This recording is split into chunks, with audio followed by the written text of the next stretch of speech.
I worked the overnight shift at a commercial office building on West Monroe Street in Chicago for about 14 months. It was one of those older high-rises that had been renovated in the early 2000s, 22 floors, mostly occupied by insurance firms, a couple of law offices, and a staffing agency that took up the entire 9th floor. The lobby had that cold, polished marble look, the kind of building that feels important during the day and completely hollow at night. My shift ran from 11 p.m. to 7 a.m. The pay was decent for what it was, and most nights the job was exactly what you'd expect. Quiet, boring. Even, I'd sit in a small security office just off the main lobby, behind a door marked authorized personnel only, watching a wall of 16 camera feeds on 2 monitors. Most of them showed empty hallways, stairwells, the parking garage, the loading dock out back. Nothing ever moved. The lights in the hallways were kept on a dim setting overnight, just bright enough to see but low enough to sieve energy. Everything had this faint amber tone on the cameras, like the whole building was soaked in weak tea. I had a routine. Every 2 hours I'd do a walkthrough of the lobby, check the front doors, make sure the parking garage entrance was secured, then loop back to the office. Between rounds, I'd watch the cameras, drink coffee, scroll through my phone. Some nights, I'd bring a book. It was the kind of job where the hardest part was staying awake. The night I want to talk about was a Wednesday in late January. It had been snowing on and off all day, and by the time I started my shift, the streets were mostly empty. The building had cleared out early. I remember the last employee badge out was logged at 7:43 p.m., which was a woman from the law firm on 14. After that, it was just me. Around 1:15 in the morning, I was doing my usual scan of the monitors. I'd sort of trained myself to look at each feed for a few seconds before moving on. Garage, clear.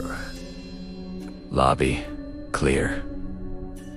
Stairwell B, clear. 5th, 10th floor, hallway, clear. I was going through them almost mechanically when something made me stop. Camera 12 covered the east corridor on the 18th floor. It was a long, straight hallway with offices on both sides, and a set of glass doors at the far end that led to a conference room. The hallway lights were on their usual dim setting, and about halfway down the corridor, someone was walking. It was a man, or at least it looked like a man from the camera angle medium build, wearing dark clothing. He was walking slowly, almost casually, away from the camera and toward the conference room doors. I sat up and stared at the screen for a few seconds, trying to make sense of it. The 18th floor was leased by a mid-sized insurance company. No one had badge access after hours except their floor manager, and every time the system would log it, I checked the access log on the computer next to me. Nothing. No badging since that woman at 7:43. I grabbed my radio and called the monitoring company, which was standard procedure if we saw anything unusual. I told the dispatcher I had a visual on an unidentified individual on 18. She told me to investigate and report back, so I grabbed my flashlight and took the elevator up. The ride to 18 felt longer than usual. When the doors opened, I stepped out into the hallway and immediately felt the difference. It was cold up there, noticeably. Colder than the lobby. The heating system ran on a reduced schedule overnight, so the upper floors always got a little chilly. But that night it felt sharper. I could feel it on my face and hands. I walked the full length of the east corridor. Every office door was locked. The conference room at the end was dark and empty. I tried a few handles, just to be sure all locked. I checked the west corridor too. Nothing. No sign of anyone. No sounds. Just the low hum of the HVAC and the faint buzz of the hallway lights. I took the elevator back down to the security office and sat back in front of the monitors. I scanned through the feeds again. Everything looked normal. I figured maybe it was a glitch, some kind of video artifact. The camera system was old and had been patched together over the years. It wasn't unusual for feeds to stutter or ghost occasionally. About 40 minutes later, I looked at camera 12 again. The man was back. This time, he was standing still. He was in roughly the same spot, maybe 2/3 of the way down the east corridor on 18, and he was facing one of the office doors, just standing there, not moving. His back was to the camera. My stomach dropped. I leaned forward and watched him for a solid 2 minutes. He didn't move. Not even a shift in weight. He just stood there, facing that door. like he was waiting for something. I radioed the monitoring company again. This time my voice was tighter and I know the dispatcher could hear it. She asked me if I wanted to request police. I said yes. Then I pulled up the access log again. Still, nothing. No badge activity on any floor. I didn't go back up. I stayed in the security office with the door locked and watched the monitor. About 10 minutes after I called it in, the figure moved. He turned, slowly, not toward the camera, but to the side, and walked out of frame to the left. I immediately started scanning the other cameras. 17, 19, the stairwells. I couldn't find him. He was just gone. The police arrived about 20 minutes later. 2 officers. I let them in and explained the situation. They went up to 18 with me, and we did a full sweep. Every door was locked. Every room was empty. They checked the stairwells. They checked the roof access, which was padlocked from the inside. They found nothing. One of the officers told me it was probably a camera malfunction. He said they get calls like this from security guards a few times a month. I nodded and thanked him, but I didn't believe it. I'd watched that figure move in real time. I'd seen him walk. I'd seen him turn. After they left, I sat back down in the office and rewound the camera footage. This is the part that still bothers me, and it's been almost 2 years now. The recording from camera 12. During both times I saw the figure showed nothing. Just the empty hallway. The dim lights, a still, quiet corridor with no one in it. I watched it 3 times. There was no one in the footage. But I had seen him on the live feed. Clearly. Twice. I sat there for a long time trying to come up with a rational explanation. A software glitch that only affected the live feed, but not the recording. A problem with the monitor itself. Some kind of signal interference from another camera. I finished my shift that morning and didn't say anything to the day crew. I came back the next night and nothing happened. Nothing happened the night after that either. But about a week later, I was talking to the building engineer during a shift change, and I mentioned the camera issue on 80. He got quiet for a second and then asked me which office the person had been standing in front of. I told him I wasn't sure exactly. It was hard to tell from the angle, but it looked like it was near the middle of the corridor. He nodded slowly and said something that made the hair on my arm stand up. He said the company on 18 had reported that someone had been accessing one of their offices at night. Files moved around. A computer turned on that had been shut down. A jacket found on a chair that didn't belong to anyone on staff. They thought it was an employee coming in after hours, but the badge logs never showed any entry. They'd asked the building to look into it weeks before I was even hired. I lasted about 3 more months at that job.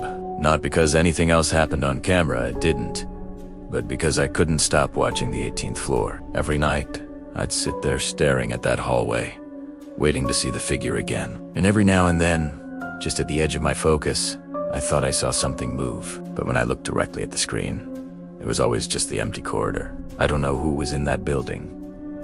I don't know how they got in or where they went. I don't know why the recording didn't match what I saw. I've thought about it more than I should.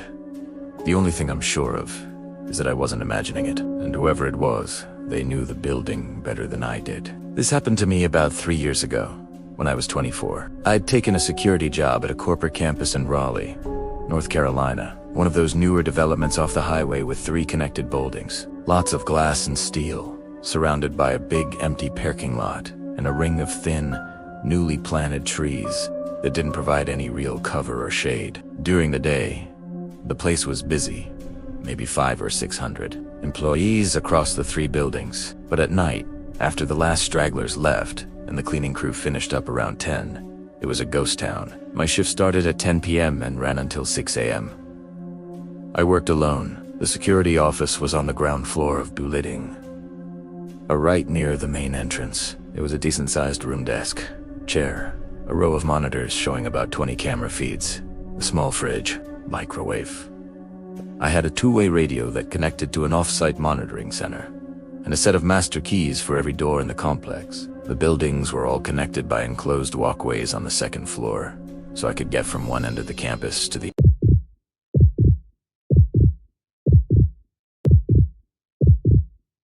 I spent almost 2 years working overnight security at a high-rise office tower in downtown Dallas. 36 floors, glass and concrete, built in the late 80s. and renovated a few times since. During business hours, it was packed law firms, accounting offices, a couple of tech companies, a real estate group.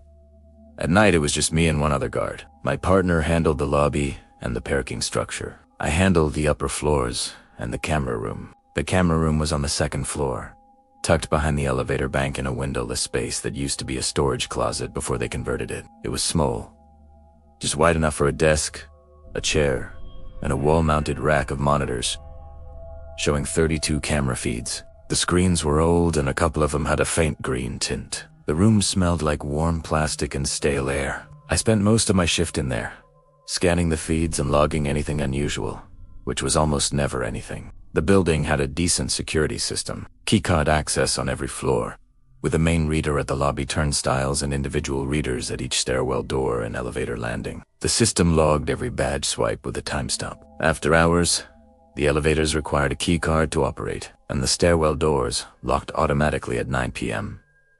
Getting into the building without a badge after hours would be extremely difficult. Not impossibly, there was a loading dock on the basement level, and a few service quarters that connected to the parking structure.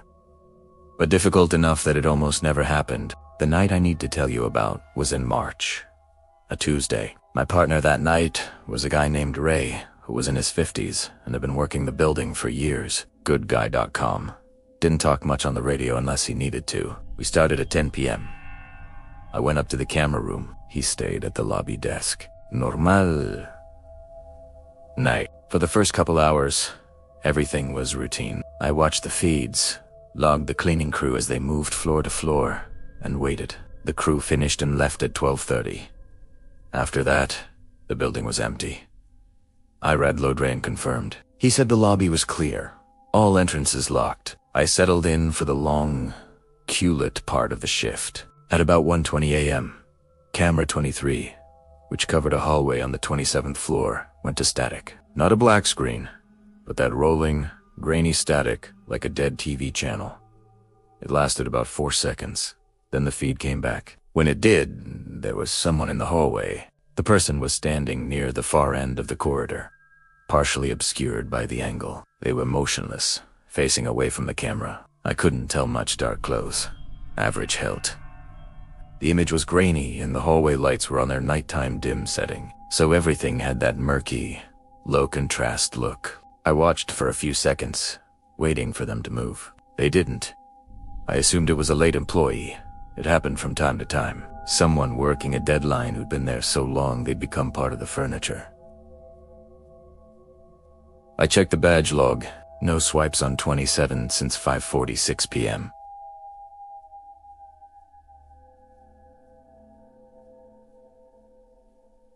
No elevator calls to that floor since the cleaning crew passed through at 11:15. That caught my attention. I read Lodray and told him I had a visual on someone on 27 with no corresponding badge activity.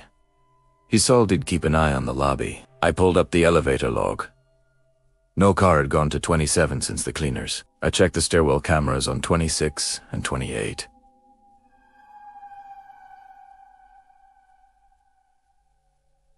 Empty. I looked back at camera 23. The person had moved. They were now about 10 feet closer to the camera, still facing away. I hadn't seen them move. I'd looked away for maybe 45 seconds to check the logs, and in that time, they'd shifted position. Something about that bothered me more than it should have. People move. That's what they do. But the way they were still facing away from the camera, like they were deliberately keeping their face hidden, that felt intentional. I kept watching. For about 5 minutes, nothing happened. Then, camera 23 went to static again. Same rolling grain. Same duration, about 4 seconds. When the feed returned, the person was gone. I started scanning other cameras. 26th floor, nothing. 28th floor, nothing. 25th, 29th. No. I was clicking through feeds as fast as I could when I noticed something on camera 19, which covered the 22nd floor. There was someone standing in the hallway. Same posture, same dark clothing, facing away from the camera. 5 floors down.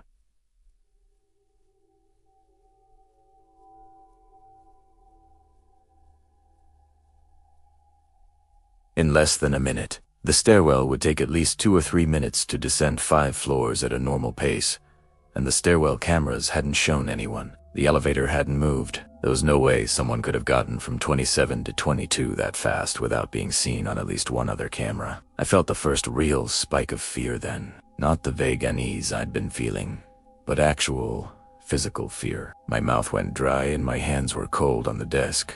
I radloed Ray. I told him we had a situation, unauthorized individual, no badge activity, moving between floors without showing on stairwell or elevator feeds. He asked me if I wanted to call it in. I said yes. He called the monitoring company and requested police. While he was on the phone, I kept watching camera 19. The person stood there for maybe 2 minutes. Then the feed went to static. 4 seconds. When it came back, Te where gone. I scanned every camera in the building. It took me almost 3 minutes to go through all 32 feeds. I found the person on camera 11. The 15th floor, 12 floors down from where I'd first seen them. Same hallway position, same posture. But this time, they weren't facing away from the camera. They were facing it. The image was too grainy to make out real features.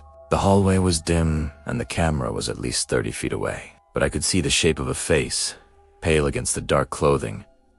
They were looking up at the camera, looking right at it. I stood up from the desk without thinking. My chair rolled back and hit the wall.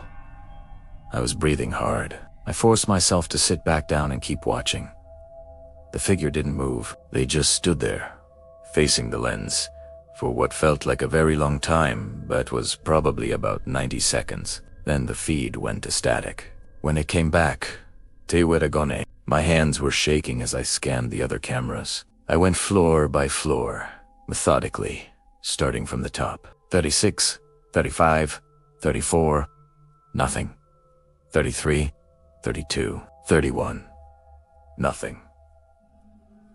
I worked my way down through the 20s, the teens. Nothing. I got to the single digits and felt the knot in my stomach tighten with each empty feed. Camera 4 covered the 3rd floor hallway. Empty. Camera 3 covered the 2nd floor elevator bank my floor, the hallway right outside the camera room. I looked at the feed and the hallway was empty, but as I stared at it, I realized I was holding my breath, listening, because I thought I heard something outside the door. It was faint, a soft sound, like fabric brushing against a wall. Or maybe it was nothing. Maybe it was the alarm system, or the building settling, or my own pulse pounding in my ears. I stared at the camera feed showing the hallway outside my door. It was empty. There was no one there. But camera feeds have blind spots. Every single one of them. There's always a sliver of space the lens doesn't reach next to the wall, right below the camera, around a corner. I knew the blind spots in this building better than anyone. I'd studied them for almost 2 years. And there was a blind spot directly to the left of the camera room door. A strip of wall about 3 feet wide that camera 3 didn't cover. If someone stood flat against that wall, they would be invisible on the feed. They would be about 4 feet from where I was sitting. I stared at the monitor. The hallway was empty. The door was closed. I could hear the low hum of the monitors and the faint whisper of the building's alarm system. And beneath that, maybe the softest sound of someone breathing. I didn't open the door. I radioed Ray. I asked him where the police were. He sold. They were 5 minutes out. I told him to come up to the 2nd floor. He asked me what was wrong. I sold Jessica. Please.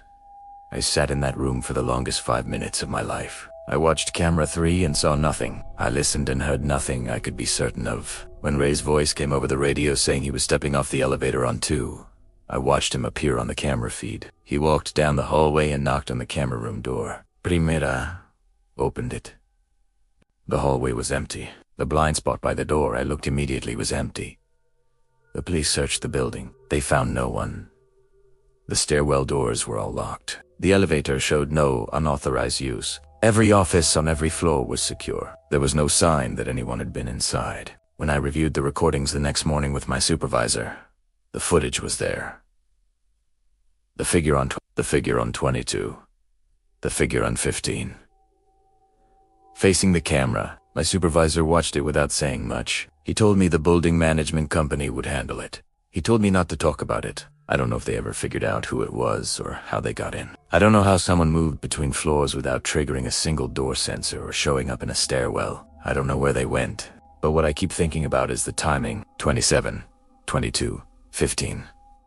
Each time, they were lower. Each time, they were closer to me. And each time the screen went to static, they moved faster. By the end, they'd covered 12 floors in 4 seconds of dead feed. 12 floors, like they weren't walking at all. Like they already knew exactly where they were going. I think about that blind spot by the door, that 3-foot strip of wall that no camera could see. I think about those 5 minutes I sat in that room, waiting, listening. And I think about how, when Ray opened the door and I looked at that empty stretch of wall, the air in that spot was warm. Like someone had just been standing there, like they'd only moved when they heard him coming.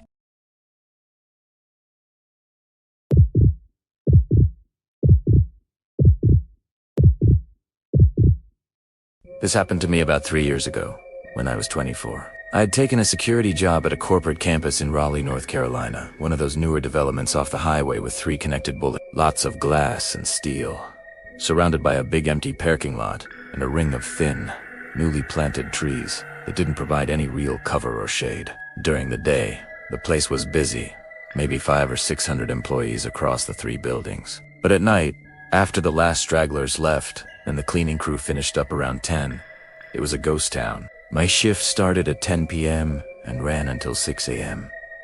I worked alone. The security office was on the ground floor of Building A, right near the main entrance. It was a decent-sized room desk, chair, a row of monitors showing about 20 camera feeds, a small fridge, a microwave. I had a 2-way radio that connected to an off-site monitoring center, and a set of master keys for every door in the complex. The buildings were all connected by enclosed walkways on the 2nd floor, so I could get from one end of the campus to the other without going outside. Most nights, nothing happened. I'd do 3 rounds, one at midnight, one at 2, one at 4, walking through each building, checking doors, making sure everything was locked up. Between rounds, I'd sit in the office and watch the cameras. The feeds were decent quality for the time, color during the day, black and white at night with infrared. You could see well enough to identify someone, but everything had that slightly grainy, washed-out look that night vision gives. The night in question was a Thursday in October. It had been raining all day, and the parking lot was slick and shiny under the lights. The cleaning crew left at their usual time. I did my midnight round, everything normal. Came back to the office, sat down, poured some coffee from my thermos. At about 12:40, I noticed something on one of the feeds. Camera 9 covered a long hallway on the 3rd floor of Building B. It was an interior hallway with no windows, just office doors on both sides and gray carpet. The lights were off, so the feed was in night vision, everything pale and silvery. And there, at the far end of the hallway, something moved. At first, I thought it was a shadow, maybe a reflection or a shift in the infrared, but I kept watching, and it moved again. It was a person. They stepped out from around the corner at the end of the hall and walked a few feet, then stopped. They were too far from the camera to make out clearly, but it looked like they were wearing normal clothes, pants, and a jacket or hoodie. They stood there for a moment, then turned and walked back around the corner and out of frame. I assumed it was someone from the cleaning crew who had stayed behind, or maybe an employee who'd lost track of time. It happened occasionally. I checked the electronic access log. Nobody had badged in or out of Building B since the cleaning crew left at 10:12. That was a little unusual, but not alarming. Sometimes people tailgated through doors or propped them open. I radioed the monitoring center and let them know I was going to check Building B. I walked through the 2nd floor connector from A to B, then took the stairs up to 3. The stairwell was concrete, and my footsteps echoed. When I opened the door to the 3rd floor hallway, everything was dark and still. I turned on my flashlight and walked the full length, checked every door all locked, checked the bathrooms at both ends of the hall. Empty. Checked the small break room near the elevator. Empty. I called out a couple of times security.